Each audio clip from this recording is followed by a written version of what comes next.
We made this. Welcome to the Starlight Ballroom. Hey!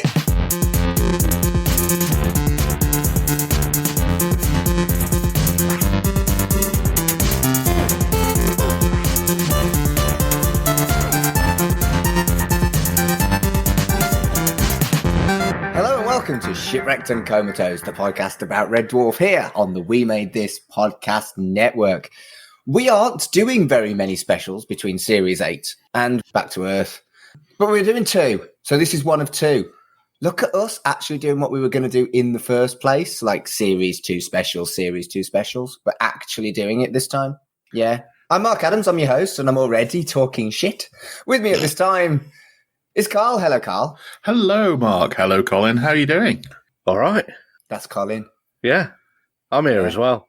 Hi, Colin. Hello. We're not doing this magazines like we did on that vote, though, because we'd already planned to do this. But we should do this magazine soon. We will. Maybe. Definitely. We'll get it sorted soon. Yeah. Yeah. Soon is a relative term. We'll do it tomorrow. Are we? No. It was an Asterix reference. Oh, was it? We're doing Asterix. Why are we doing Asterix? Well, we're doing Asterix Conquers / America. He conquers Slash in America. Is that why Guns N' Roses split up the first time round? Because Asterix conquered Slash in America. I mean, maybe. That sounds like particularly niche pornography. In this country, at least, it was Asterix Conquers America, but it's become quite difficult to source because there's an American dub as well as a British dub, which is Asterix in America. And we're obviously watching the British dub because Asterix is played by Craig Charles. It's one of our tenuous links because there's an actor in a thing that's also in Red Dwarf. And also we really like Asterix. Yeah, it's been a weird one, this one, because I initially got a bit mixed up and I was like, oh yeah, no, I watched Asterix Conquers America as a kid. I didn't. I watched Asterix Goes to Britain as a kid. Right. But it's been interesting watching this because I have seen a couple of Asterix films since then, including some of the more recent ones. And yeah, I do still really enjoy Asterix, but this one for me is a bit weird for reasons we'll go into. Yeah, I think actually that's worth having a brief chat about because we are looking at Asterix gently linked to Red Dwarf. What is both of your histories with Asterix? Was it something you both really liked as a kid? As I say, the first one I ever saw was Asterix Takes on Britain, which was, I think, 86 from looking at the research I did earlier. And this one was 1994. And it's weird because the thing that I didn't realise is that after this one, they didn't do another one for about 8 years. Right. That might explain why they didn't reuse any of the voice actors as well. True. They went live action after this. And Oh, that one. Yeah, well, that's the thing. There's 5 live action films. I know Gerard Depardieu was Obelix in the first live action one. He's Obelix in all of them, apart from the most recent one, which is coming out this year. He's been replaced, although he says he's quite happy to do that because obviously he is getting on a bit now from doing this. The thing I've noticed about the live action ones is everybody who's in them, especially the people who play Asterix, because they seem to change every few films, everybody is a writer, director, actor, musical artist. The most recent guy who's in there is a writer-director who, Colin might know this, directed the film Tell No One, which was a very big French sort of thriller. And he's also a show jumper. Good. Well, show jumpers a little, right? This lad's not that small in comparison. I mean, everyone's small compared to the guys who play Obelix, but this is the French know how to multitask. Très bien. But did you like the books as a kid, or was it just the films you watched? I read a few of the books. I was more of a Garfield man. Less panels. Yeah, but the films I did watch a few of, and when I was reviewing movies for my local radio station over the last couple of years, when the last animated one came out, which is Asterix and the Magic Potion, I went to watch that and thoroughly enjoyed it. So it's one of those ones where you kind of slipping back into a comfortable pair of shoes. It's like, oh, Asterix. Oh, let's see how that is now. And you're like, yeah, this is fun. It doesn't change much plot-wise, admittedly, over the years, but it is good fun. Yeah. Yeah, and Colin, what about you? What's your history with Asterix? Sort of almost the opposite of Carl, actually. I don't think I saw any of the films as a kid. I've got a feeling this might actually be the first of the films that I've seen, but I used to absolutely love the books. Asterix and Tintin books are always sort of a pair, as far as I'm concerned, because they're the same, exactly the same size and format. I don't know if they're the same publisher; they may well be, but they always seem to be in the same place in Waterstones when I was a kid in Birmingham, where I used to go in, and they got the Tintin display that was made up to look like the rocket, and they'd got all of the Perfect. Tintin and Asterix ones on the same thing, and I quite often used to, whenever I went into Birmingham, get one of those. Either I think I had more Tintin than Asterix.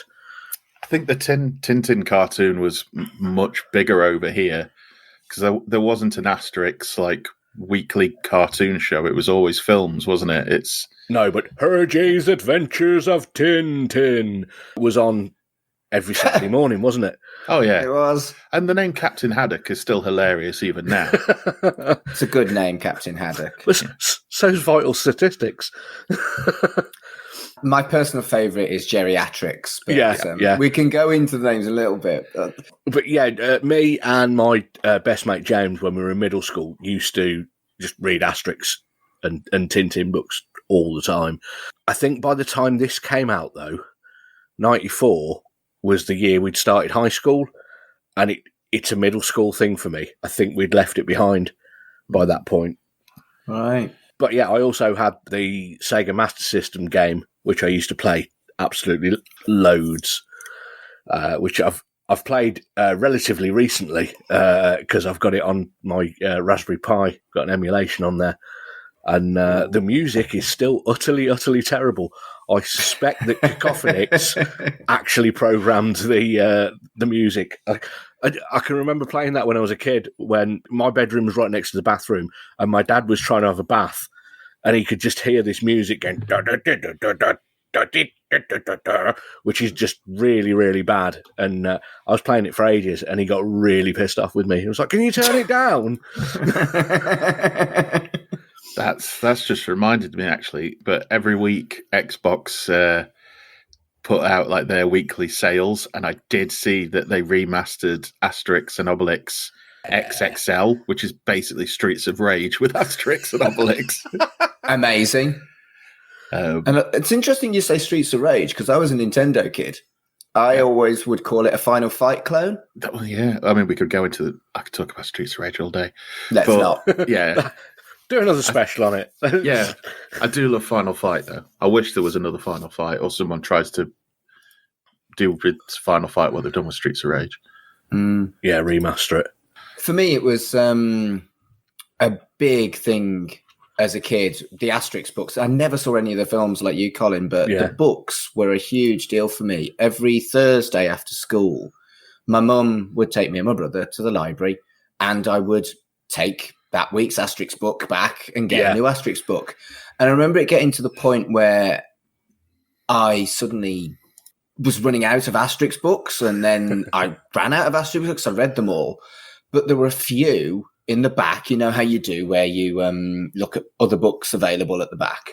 There were a few that weren't there. So Asterix was the reason that I learned that reservations are a thing at libraries. Right. Because I was like, I want this book. And they didn't have it. So they ordered it in for you? Well, I had to save up 50p to get this reservation. I'd put like a little stamp on an envelope and gave it to the librarian and wrote my name on the front of it and stuff. So my first ever reservation and my kind of understanding of libraries kind of comes through a gentle obsession about Asterix. Yeah. Oh, awesome. At a certain point in my life, I had read all of the Asterix books that were available at that point. Yeah. But we're talking like early 90s. So there have been some since that I haven't read. But yeah, at one point I had definitely completed Asterix. And I loved it. I absolutely loved it. And I eventually worked in a library. And I was mortified that we didn't have the Asterix books. Oh. So that library now has the Asterix books because I made damn well sure that when we had some budget for kids' books, that I kind of like convinced my manager to get the Asterix books, and they went out really well. Even 5 or 6 years ago, when this was, maybe a little bit longer, 6 or 8 years ago, they went out really, really well. Maybe to parents my age who were like, have this, child. It was something from my youth. But they did still go out well all those years later. They've got them in Harborne Library when I've taken my daughter in to get some books out. I've not managed to persuade her to get any Asterix books out yet, because when we were in there last time, she was only getting books with fairies in. That's disappointing. Just looking here, there's 39 volumes altogether. And that's collections. I thought there was more than that, actually. Yeah, they are collections of strips and that. But yeah, I mean, it's been going. How long has it been going since? 1961 was the first collection. Yeah. So my dad was 6 when the first. Yeah. Bloody hell. Well, unfortunately, do you both know about how the dip in quality happened in the Asterix books? It was one of the creators passed away, wasn't it? Yeah, Goscinny, the writer, died, and Uderzo, rather than bringing on another writer, he just wrote and drew the books from that point after Goscinny died. And I can see why they did it, but I also think it's kind of sad. It's a bit Doug Naylor, isn't it? It is. Yeah. Actually, yes, that's exactly it. There's a parallel, isn't there? That there really was a dip in quality in Red Dwarf when they lost the team. And the same thing happened to Asterix. Fucking hell. There we go. We've found yet another connection so people can stop complaining.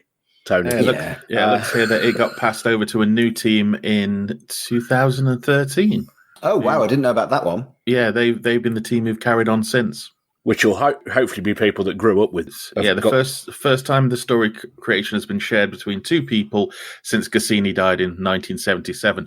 So he held on by himself for a long time and then handed it over to somebody else. Well, he retired, didn't he? Yeah. And then the only time he ever came out of retirement was to draw a piece in support of the Charlie Hebdo. Charlie Hebdo. Yeah, that's the only time since retirement that Uderzo has ever drawn Asterix. That's cool that he came out of retirement for that. Fully agree. In fact, I had it as my profile picture on Facebook for a while. 3 Asterix games are on sale this week. That's Carl's weekend sorted. Asterix and Obelix Slap Them All. What? Which is, it's a Final Fight clone, but with cel-shaded it looks really nice. Buy it. Asterix and Obelix XXL Rome Mastered. Nice. Which is more of a 3D platformer. And then Asterix and Obelix XXL 3, the Crystal Menhir, which again looks like a 3D platformer, like a Mario 64, but I'm quite tempted to just get Asterix and Obelix Slap Them All. That is the one I'd buy. Sorry, I got distracted. When I mentioned it, I was like, Distractorix this week. Distractorix. Nice. So those puns, before we actually talk about the film, how the fuck did those puns work in French? Because obviously they were created just for the English versions. Is there any kind of explanation of how the names worked for French people anywhere? Yeah, I can imagine the names in French were something a bit more punny. I think that the X ones, the X names is only for Asterix and Obelix, and then all the other characters actually have different names. Dogmatix is Idefix, which is fixed idea. Same vibes. Yeah. Okay. Getafix in French is Panoramics. I actually think I knew that. Yeah, I think I knew that one. I think Getafix is kind of considered gently controversial now, suggesting that they were all on drugs. Yeah. In Esperanto, so the version that Rimmer would have been reading for his revision, another link. It was Miraclamix. That sounds like a wizard-based metal band. Miraclamix! I would definitely go and see Miraclamix. I'd kind of hope they maybe be supported by Lordy or something, but I would definitely go and see Miraclamix. Good evening, Western Supermare. We are... Vital statistics in French is Abaracorxix. which means with shortened arms. What? No idea. I can't speak French. I just let the funky music do the talking. Fantastic. My French is limited to Je suis le mouton de la guerre, and of course, où est le spuggy? Spuggy c'est la grove man. Wow. Zoot alors. This is it. Reference-wise, we are going off the reservation. We have American and international listeners who have got no clue what bollocks you just spouted. Well, they need to learn French then, don't they? No, they need to... I was going to say they need to watch Biker Grove. Nobody needs to watch Biker Grove. No, you need to watch the last episode where it went very strange, but we're getting even more off target. Shall we talk about Asterix? Yes, we will. So anyway, Obelix turns up.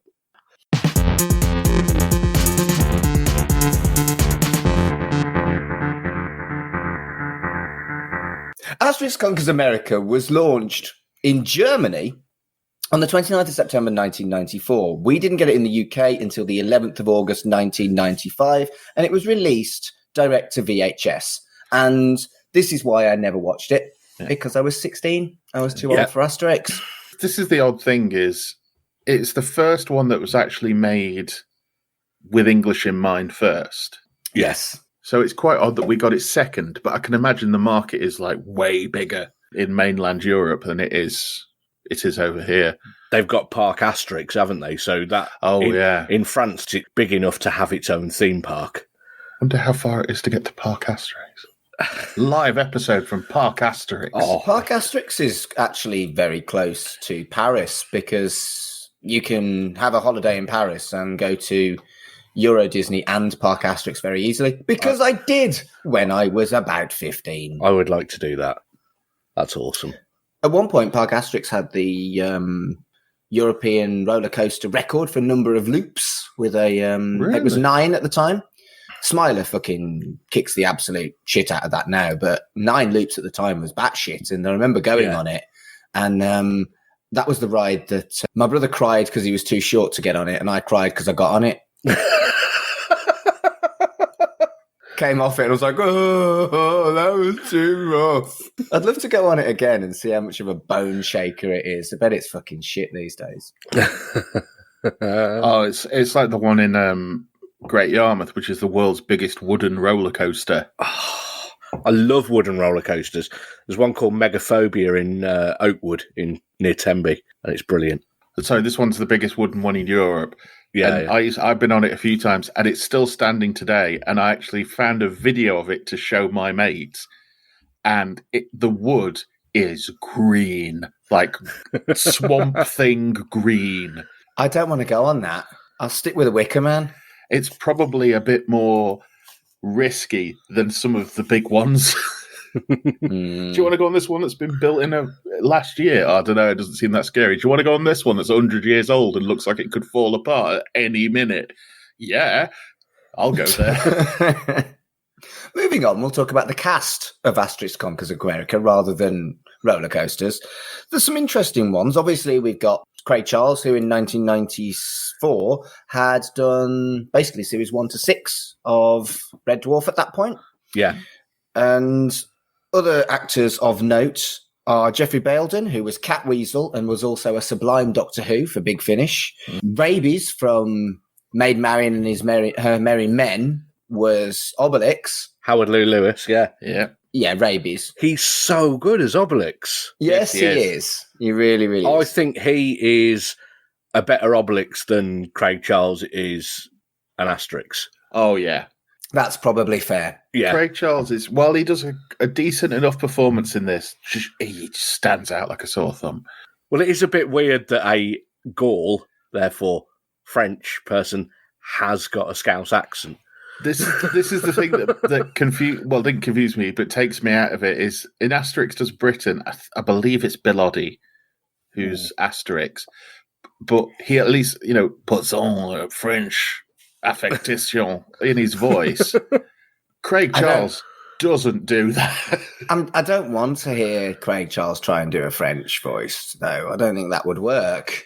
But the thing is, after this, obviously, as I said, it went to live action. When it started coming back for animation, the British and English dubs were just as odd in terms of who they picked. Like, the next one had a primarily American cast, and Asterix was Paul Giamatti. Ah, okay. Okay. Yeah, and Obelix was Brad Garrett from Everybody Loves Raymond and probably a million other animated films. And then the one after that, Asterix is Jack Whitehall. Good. I can see that, actually. Yeah, but this is the one that really made sense to me. Obelix is Nick Frost. Yes. Yes, that makes sense. Yeah, I can But definitely then the most recent animated one, they just went back to people who are primarily voice actors. Yeah. Because I think the thing you notice in a lot of these ones where they bring in the big names is they're almost reading it as opposed to really throwing themselves at it. Yeah. So that's what I think from the next animated ones onwards, where they kind of soft rebooted it, a lot of like the backup cast are people like John DiMaggio and a lot of the Simpsons voices, like background characters, and people who do video games all the time. And so people who are more used to it. Whereas in this one, a lot of the background actors all sound like northern 70s football managers. Well, that is something about this film, is that it's actually very, very difficult to get the cast. There's a few main characters, but we don't know who played Fully Automatics. We don't know who played Unhygienics or some of the minor characters. Chris Barry's in there somewhere, I'm sure he is. And it's quite sad, I think. Well, most of the IMDb it's unknown, isn't it? Yeah. And then you've got a couple of people uncredited, like Rick Mail is uncredited. As Cacophonix. As Cacophonix. I'd like to think I would have spotted that if I hadn't already looked it up, because in the very first scene with Cacophonix, it's so Rick Mail, but then he becomes less Rick Mail as it goes along. Yeah. But he really sounds like Rick Mail in the very first scene, the first time you hear Cacophonix speak. Yes. And the only other notable name, and I'd also like to say fuck you to him as well, is biphobic cunt Christopher Biggins. Yeah. Fuck off. I thought Biggins was the only one who kind of looked, his voice matched his character. Oh, I agree. It was a great performance, but man's a cunt. I still think Howard Lewis's voice matched the character. And as far as we're aware, he was not a cunt. He's not with us anymore, is he? No, he died ages ago now, about probably 10 I or didn't 15 know years that. ago, I think. Bloody hell. That's a shame. Yeah. But yeah, I think you're right. The strongest performances are Biggins and Rabies. I Yeah. can never remember his name because he's Rabies. Even though I wasn't that into Maid Marian. I thought you were going to say you went into rabies. I've never tried Rabies. If you've No. got a portion, I'll have a go, though. It's I generally won't. a bad idea. No, I don't fancy Rabies. That's the T-shirt for you, Mark. If you've got a portion, I'll have a go. I mean, no. Woof. But yeah, I think it's really, really sad that, I thought that the actor who played Unhygienics was good. There's quite a lot of people that worked as their characters, but we don't know who the fuck they were. The guy who played Caesar, that was Jeffrey Belden. He was perfect. Yeah. He reminds me of, there's another actor who has a very similar voice. And I thought, I can't remember his name off the top of my head, but I thought that was him. And I'm sure that actor I'm thinking of has played Caesar because he looks like Caesar as well. But I thought that was perfect for Caesar. The thing in this one that I don't think gets covered enough, and it gets covered, maybe it is a thing that happens in the later ones, is the Roman guards. Yes. Like the actual soldiers. In the more recent films, they are very self-aware of how crap they are. And they are, I think it does get mentioned in this one, they are very, very tired of getting their asses handed to them constantly. Which is very much something that you see in the books. And it does progress through. The books are actually quite chronological. They in release order, they do follow some gentle kind of an ongoing arc. Yeah. And the Roman soldiers get more and more exasperated and miserable at their own ineptitude as the books progress. Yeah. In the more recent films, they have this attitude of, look, we're going to lose. We're going to do it. We'll attack. but we're gonna lose. Just like completely beaten. The pirates were that earlier. Yes. The Romans become that as they go along, whereas the pirates always lose spectacularly immediately. At least the Romans have a go. The pirates had a much bigger part in the book, because this is a loose adaptation of Asterix and the Great Crossing. Yes. And the pirates are much more in it than the Romans are. Yeah, they do pretty much get reduced in the films to just a 30-second gag, don't they? They always get run over. Possibly because of the massively racist caricature that one of them is. Yeah. Well, I was going to bring that up at another point, but if you want to talk about... Let's do the negatives now then, if you want to. And it is a massively negative caricature. And in 1995, I'm like, your lead actor is mixed race. Yeah. So, shit. Could you not have just cut that? Or just redrawn him so he didn't have the massive fucking lips. Yeah, the pink lips, yeah. Yeah. I mean, just to explain what we're talking about, because I looked into this, because I thought they must have changed him. But they have somewhat. But it's quite odd, because if you look into the actual background of the character, it's actually quite fleshed out. But it's just the way he looks. The character's name's Babu. When they first started bringing him in, he spoke in patois. Yeah. And then after a while, they went, that's culturally... This is the thing that made me laugh. That's culturally insensitive. And they made him speak like posh Queen's English. Right.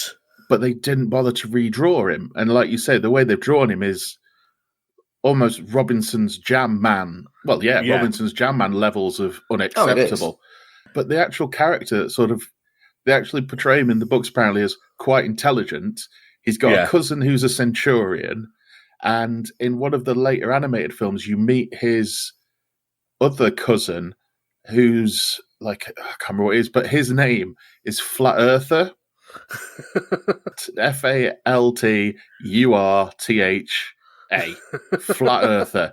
And that name has nothing to do with what the character's about. Good. I reread the book this week before watching the film and got to that bit, and I'd completely blanked it from my mind that this character was even in there, and got to that page and was like, oh no.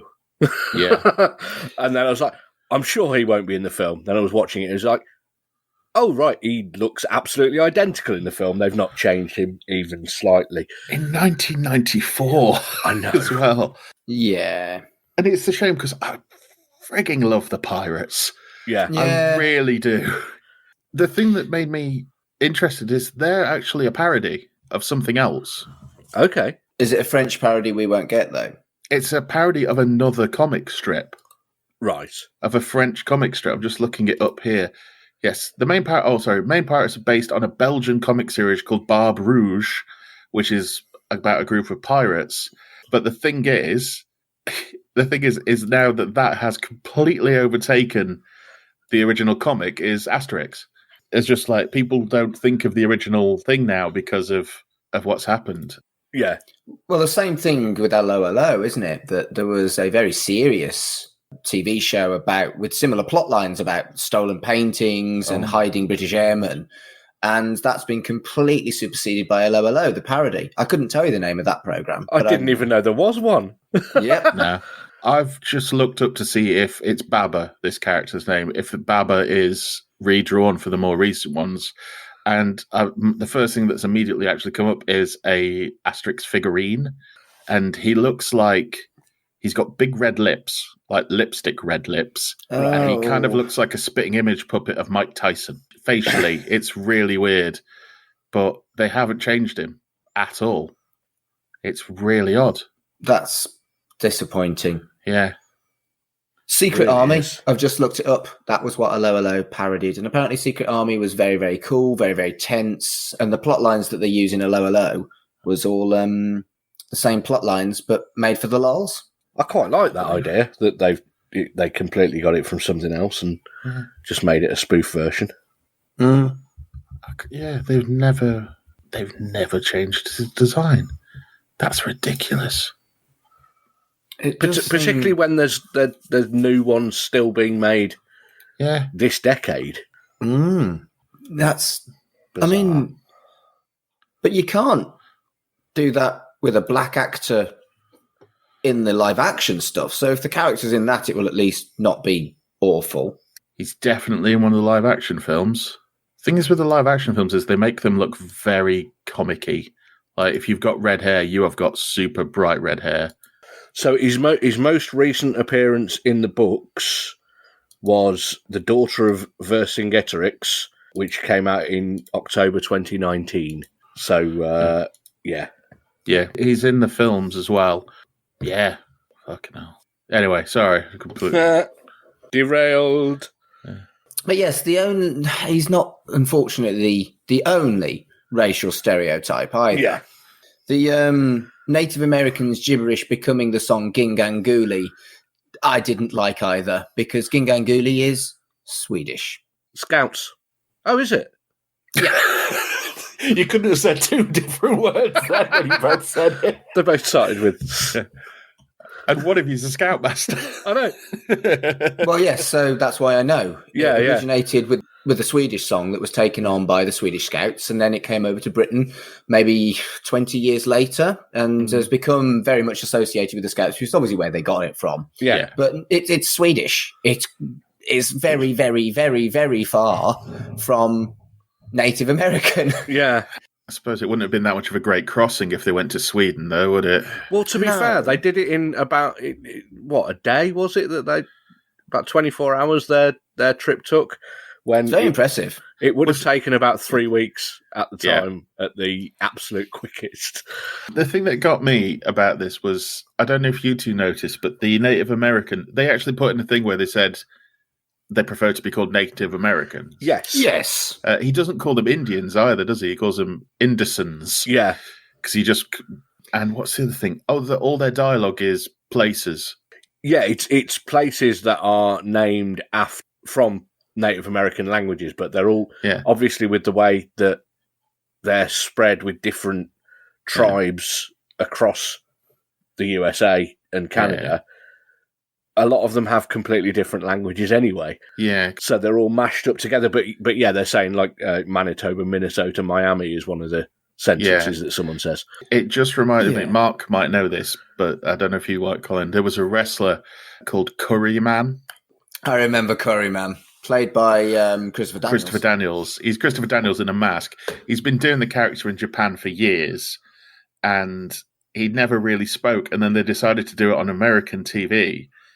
And when he's like, "Oh, you're going to have to speak," and initially when he spoke, literally all he said was Japanese wrestlers' names. Brilliant. Well, he's like, "Oh, Shinjiro Watani," and everyone like, "What?" Just no one knew what was talking. And hearing them just go like Minnesota, Minnehaha, Manitoba, it was like, that's Curry, man.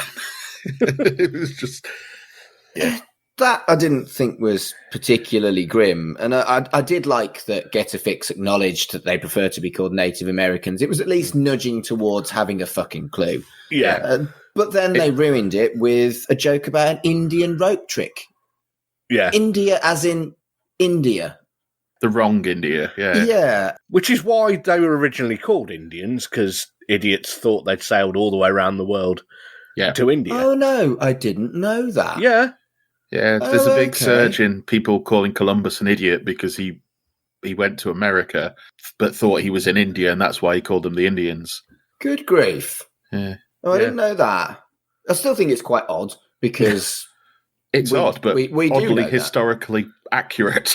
Yeah, okay. I mean, I stand corrected. Still wasn't fucking funny, though. No, it wasn't. No. They did one scalp joke, didn't they? Mm. But that was when somebody comes running in without their hair. That was pretty much it. And because when I first saw them, just my initial reaction was, holy shit. When I first saw them, it was like, oh, that's rough. But in an odd way, they kind of didn't lean on the stereotype that much. No, and I think what's important to mention is that it is significantly less offensive than Peter Pan. Yes, absolutely. I've actually rewatched that relatively recently, and I was like, Holy fucking shitballs. No Yes. wonder Disney has to put a warning at the start of this. Yes. And that's all based around a song, isn't it? The particularly racist stuff. Yeah. Whereas I thought We Are One People was actually quite nice. I liked We Are One People. That was a nice song. And Do you know who it is? No. It's Aswad. Is it? Is it Aswad? Fuck me. I looked Brilliant. up the soundtrack because I was like, who is that? Because it sounds familiar. The soundtrack is so 1994. I don't know. I thought it was quite anachronistic for 1994 because who was listening to Bonnie Tyler in 1994? Probably me. Bonnie Tyler. Fair enough. Who on the team at Asterix Conquers America went, we've got to reach out to the gays?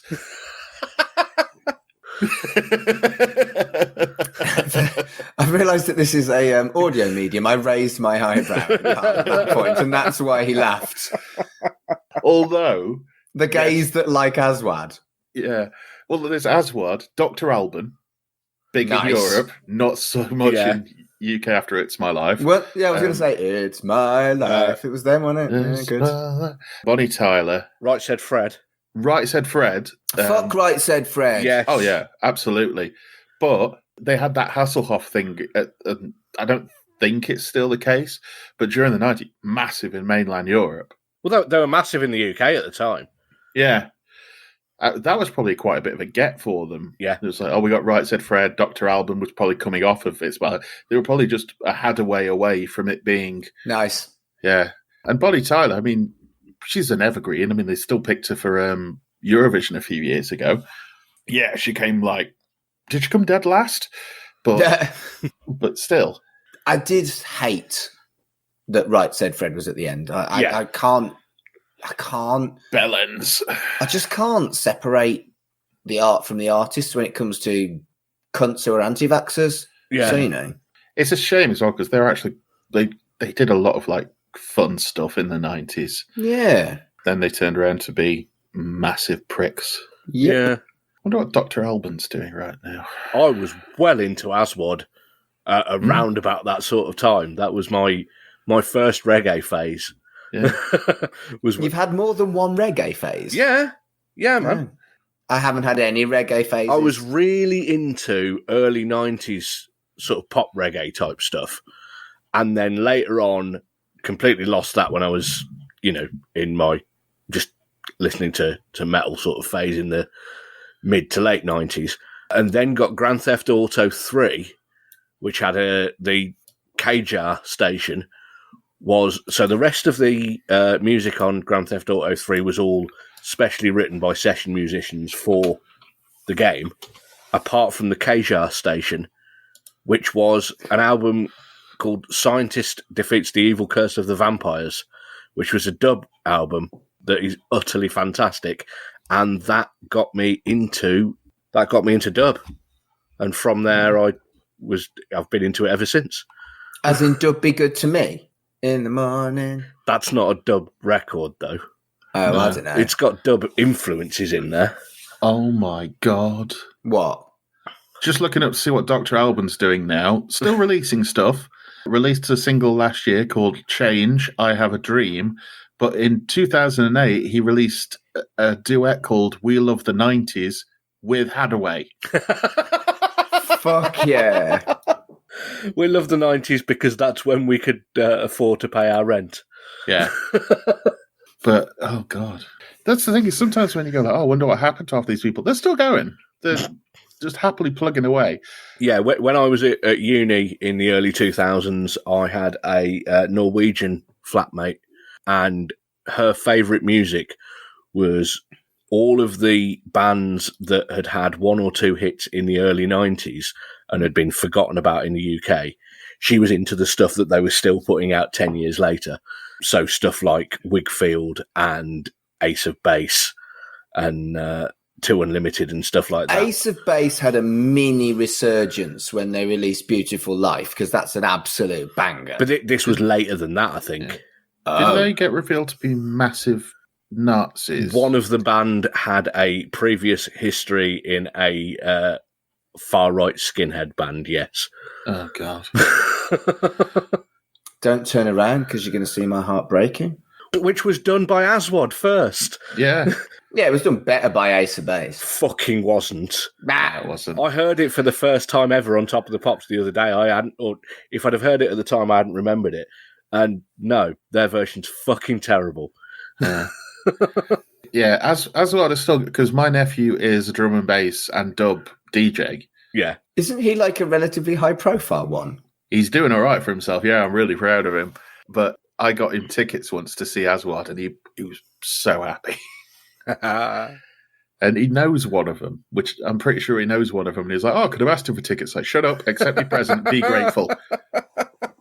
Fucking hell. Brilliant.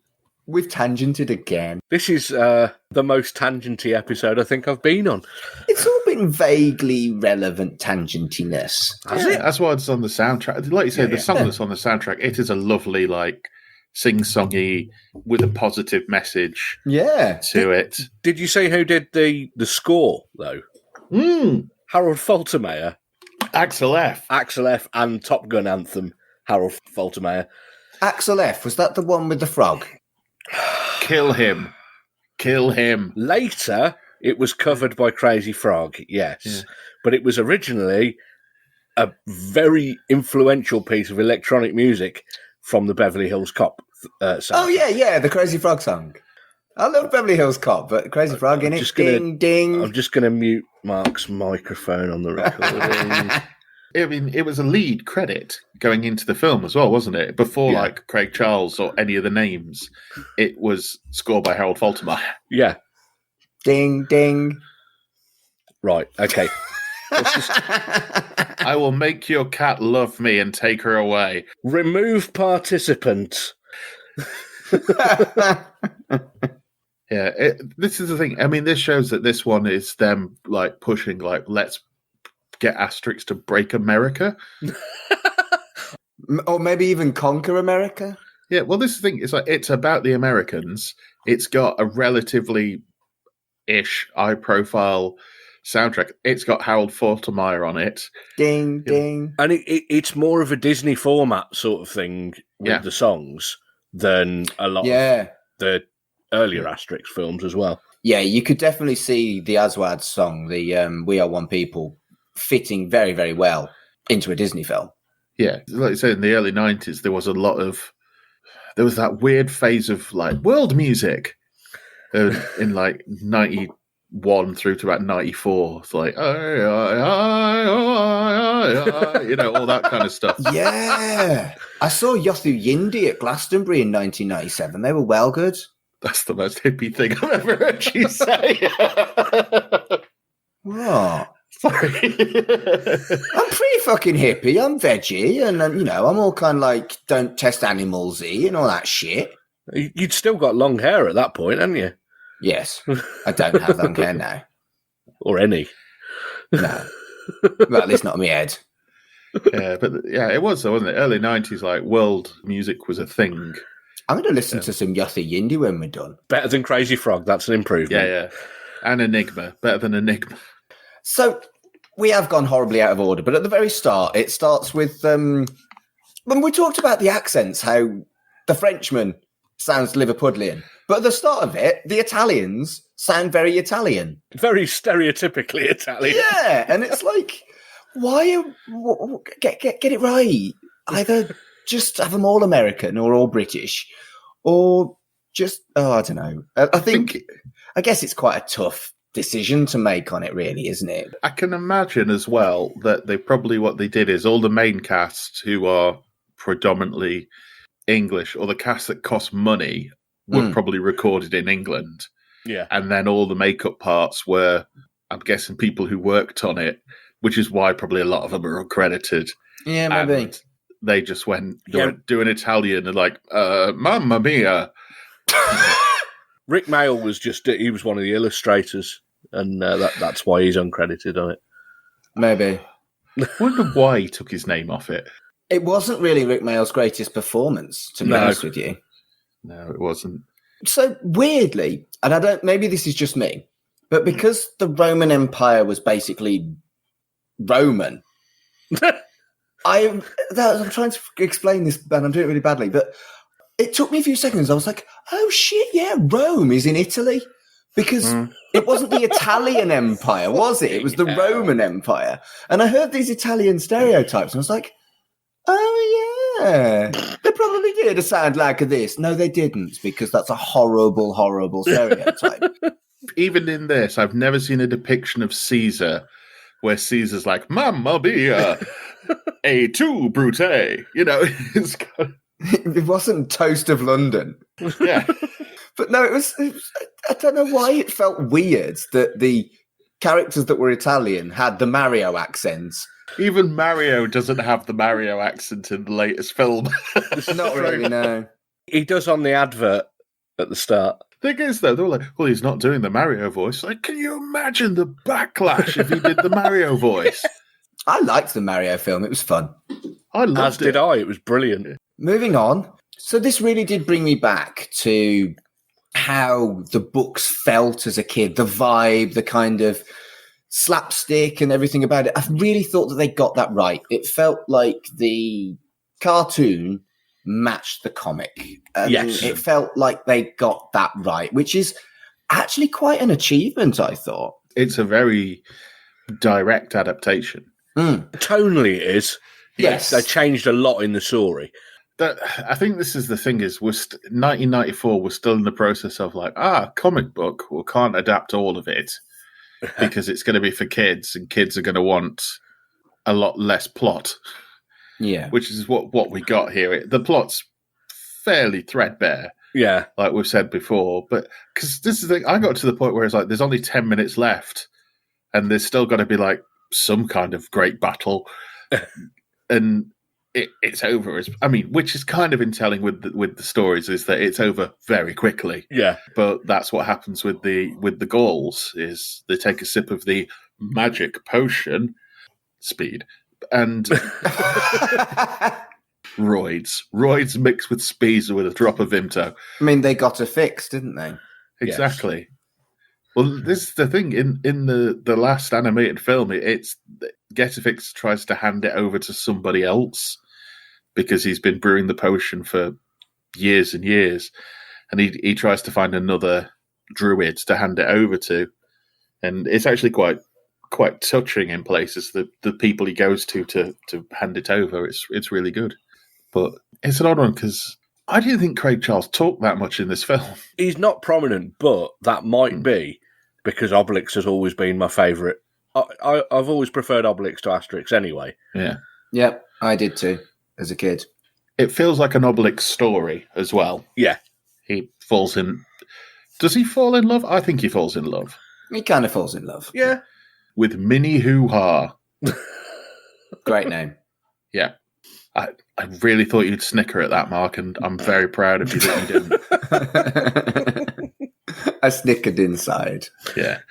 But I think you're right that Asterix is a character like, I'll always make this comparison, like Buffy, whereas you need this linchpin character that's actually a little bit dull for the interesting characters to be dotted around them. Yes. And there's so many examples of that. Yeah. And obviously Asterix was doing it before Buffy, but Buffy is the one that I feel is, at least for me, the most culturally recognizable instance of that and the most extreme instance of that. Buffy's fine. She's there. But anyone who tells me that they're not more interested in Spike or Willow hasn't watched Buffy. Yeah. It does carry on and say into the more recent one, when I think about it, it is more a Getafix story and Asterix is there. And yeah, you're right. He's the nucleus from which it all circles around. Yeah. And I think it's interesting that, Buffy is considered the star, Asterix is considered the star, but it didn't feel like it was the main part in this film.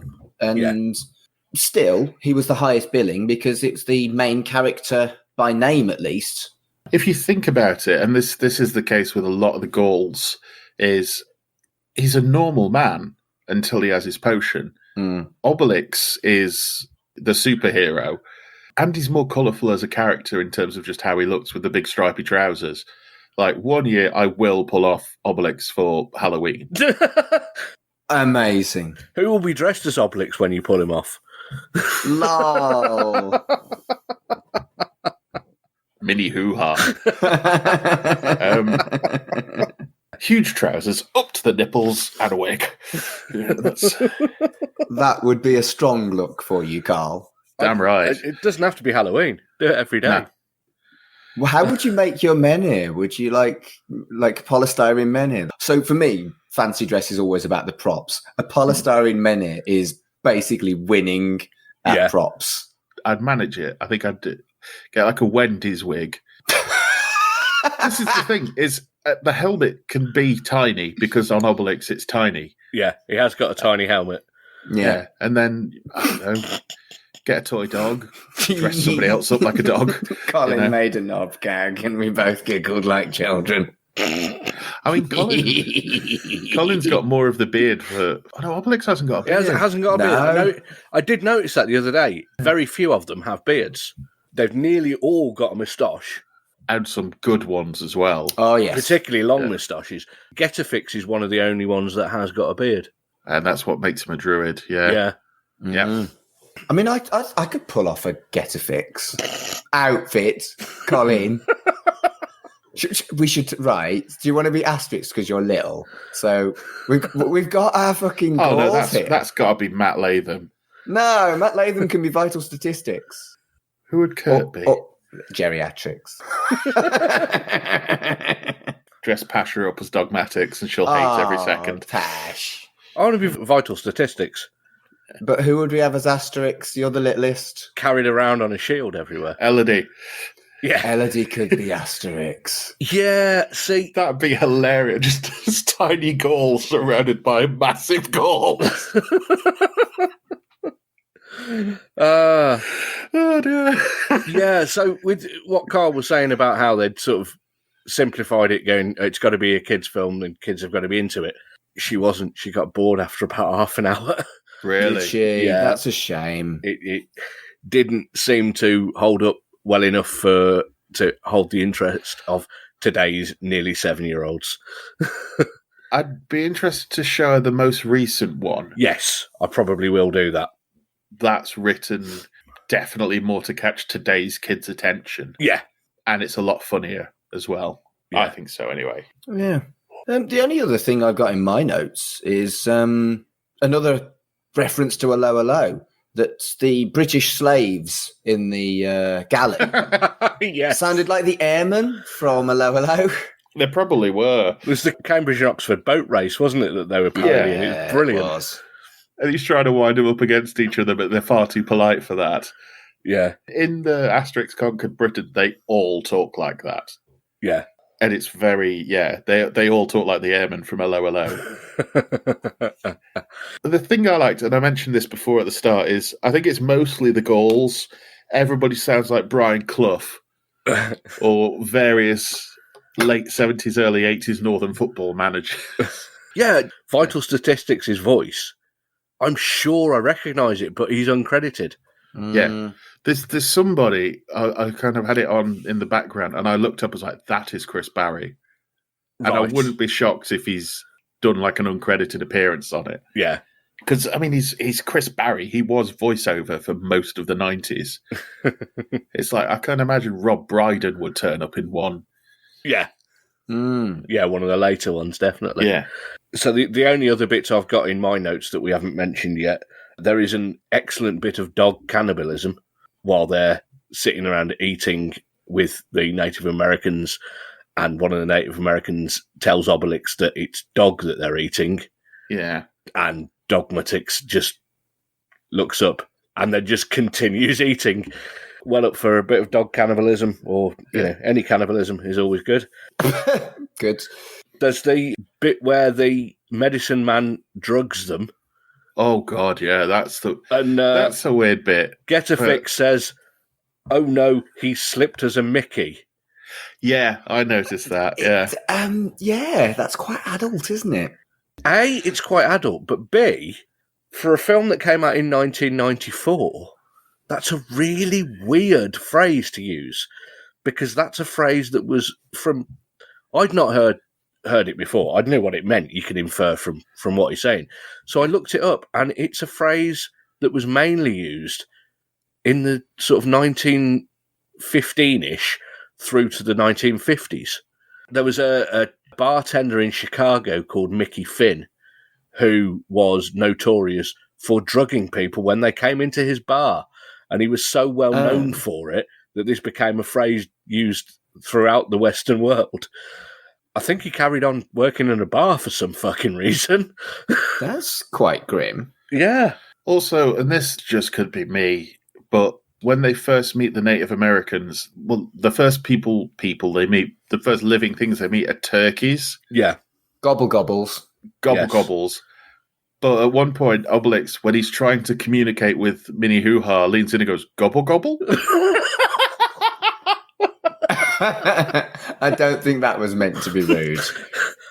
I can imagine if this is a bunch of comedians messing about on a film, seeing what they can get in. Because, I mean, it's like the Lion King animators putting sex in the clouds. No, they didn't. It's SFX. It was the special effects department that put it in there. It looks like it says sex, but it says SFX. Isn't there like a poster of the Little Mermaid where it's covered in cocks? It was the original VHS cover. There's sort of towers that look like massive knobs. Yeah. Disney animators were notorious for doing stuff like that. There's a bit in The Rescuers Down Under where there is they're going past a load of houses and there's various things in the windows, and just for a few frames in the original theatrical version and original VHS version, there is a photograph of a topless woman taken from a pornographic magazine that one of the animators had just pasted in, that they obviously then removed when people saw it on video because they could pause it. Fucking hell. I went to see The Rescuers Down Under in the cinema as well. There's a couple of things when they meet the Native Americans. One being, where he has to do the fight. Yeah. And this is the thing that does happen in a lot of Asterix films, is whenever Obelix has to fight, it's over ridiculously quickly. He takes him out in one shot, doesn't he? Well, he fell into the cauldron of potion when he was a baby, so... Yeah, he did. Yeah. Apparently that is one of the short stories that's not in any of the collections, is how Obelix fell into the potion. I've read that, yeah. That was at Warstone's Library in Wolverhampton. I had that. Yeah. There were two books that were Obelix rather than Asterix. There was How Obelix Fell into the Potion and Obelix and Company, where he set up his own company at building menhirs. Yeah. I remember that one too. I mean, this is probably testament to how big it is in Europe. I'm surprised Disney haven't gone for it. Yeah. It's a big name to the fact that in the most recent live action, the one that's coming out soon, the Julius Caesar is Vincent Cassel. Right. Okay. Also, if you're a film buff out there, there's a new adaptation of the Three Musketeers coming out, and it looks great. More Musketeers already? Fucking hell. But it's a French production. I saw the trailer for that the other day, and they've made them all human. That's just changing it from the source material too much. They're dogs. Have you not seen the Charlie Sheen, Keith Sutherland classic? No, because they changed them to humans in that as well. Yeah. It should be D'Artagnan and the Three Muskehounds. They did do a new one of those. No, they didn't remake D'Artagnan. I believe they did. I didn't watch I don't know if it's a remake or they just did a... Apparently it's actually all right. I've got to say, I actually fucking hated the original cartoon. It was not a cartoon that I liked. Get in the sea. But, there's it's a French adaptation of the Three Musketeers, and they've done it as like a proper historical epic. It looks massive and it looks great. Are they bringing back Peter Capaldi as Richelieu? No, I didn't watch that series. I really should have done. I stopped after Peter Capaldi was no longer Richelieu. Yeah. Richelieu is a very satisfying word. Richelieu. That's why you keep saying it. Richelieu. Yeah. I just love the fact that in the 1993 one, they're all from California, pretty much. Also, that one, because it's a Disney one, there's only one version of it out on Blu-ray. It's like a 25th anniversary version, and it's about 50 quid. Boo. It's Yeah, there's no like regular value version of it. Sorry, went off there for a second about the Musketeers. But yeah, it looks like in France, or at least, or Belgium, they are rebooting the franchise stylistically and taking it a bit more seriously, because I think over there it is their major animated export. Yeah. This is their Mickey Mouse. Anything else on Asterix Conquers America? I thought there was a very cute moment where the Gauls are about to get captured, and there was like, oh, we haven't got any potion, and there's a little kid there going, don't worry, I'll take them on. It's very Scrappy-Doo, isn't it? Yeah, they're like, oh. No, because it wasn't shit. Yeah, oh, right. I always quite liked Scrappy. I know I'm in a minority. Yes. Yes, wow. You are. Deserved minority there.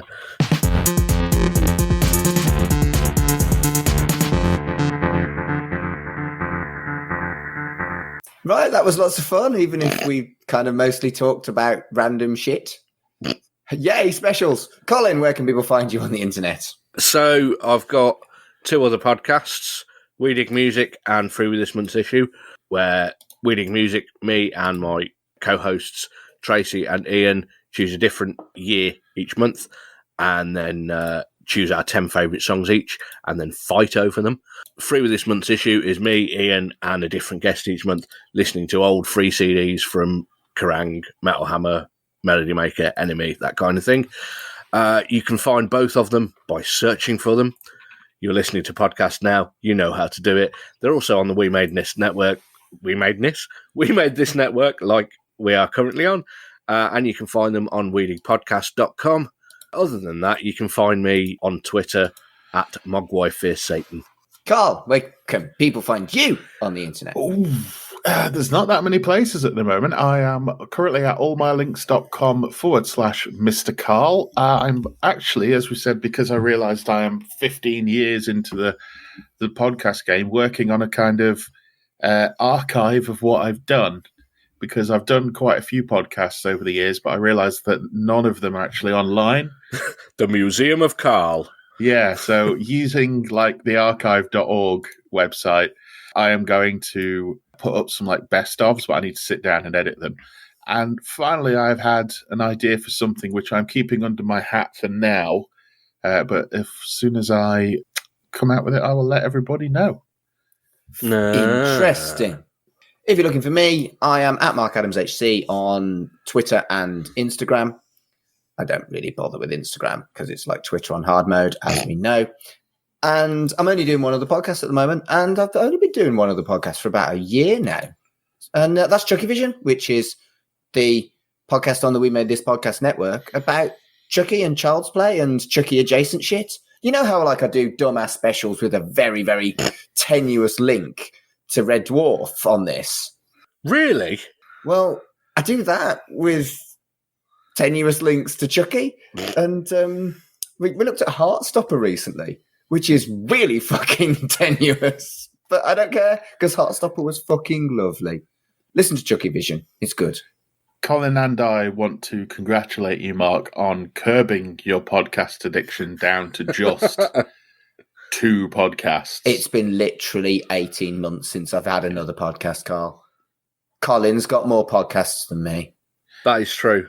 But he's had them for a very long time, whereas you were out of control in about 2021. Probably fair. Yeah. But, we're good, and we're going to send you Chip over to you soon. Chips. Love chips. Chip with a little podcast symbol in the middle saying 18 months. But I don't get a plate of chips. Maybe that as well. So thank you for listening to another episode, another special of Shipwrecked and Comatose. It has been a bit of a clusterfuck. We don't care. Hope you don't either. And until next time... What were we actually talking about in this one?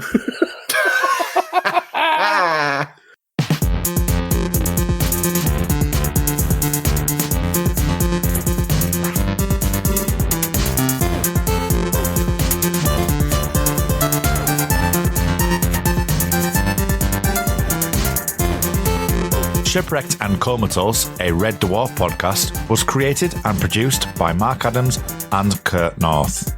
You can find us on Twitter at Red Dwarf Pod, and we are part of the We Made This Podcast Network. Hi, I'm Colin. I'm Ian. And I'm Tracy. And we dig music. Just not always the same music. Each episode, we pick our 10 favourite songs from a specific year, rate them, and then battle it out over a top 30 countdown. Colin's pretty enthusiastic about most stuff, Ian less so. And Tracy definitely owns a thesaurus. And one of us will regularly be told to fuck off. So join us each month to hear what we dig and what we don't. Listen to We Dig Music wherever you get your podcasts. Find us on wedigpodcast.com, or we're on the We Made This Podcast Network, which you can find at wemadethisnetwork.com.